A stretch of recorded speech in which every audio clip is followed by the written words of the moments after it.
In today's video, I'm going to teach you how to convert PDF to HTML web page using Adobe Acrobat Pro DC. If you've ever needed to turn a static PDF into a web-ready page, this walkthrough will take you from start to finish with clear, simple steps. All you'll need is Adobe Acrobat Pro DC installed. Keep in mind that the Export to HTML feature is part of the Pro edition, so it won't appear in the free reader. Start by opening your PDF in Adobe Acrobat Pro DC. You can launch Acrobat first and open the file from there, or just double-click your PDF if Acrobat is set as your default. Give it a moment to load, especially if the file is large or image-heavy. Next, look at the top toolbar and click Convert.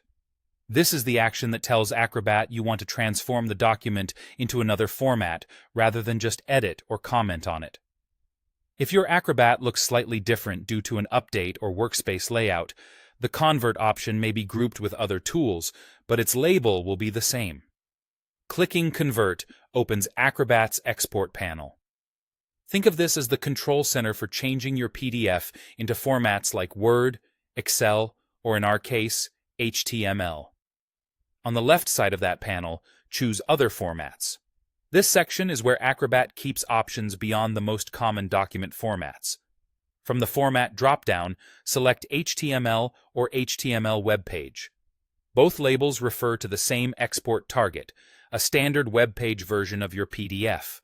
Selecting this tells Acrobat to translate your PDF's text, images, and layout into a web-friendly structure.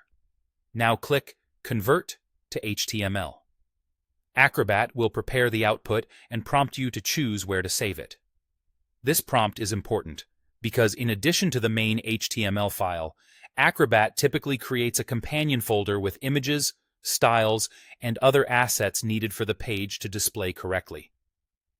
In the Save dialog, pick the folder where you want the HTML file and its related files to go. Choose a location you can find easily, like your desktop or a project folder. Enter a file name that's clear and simple.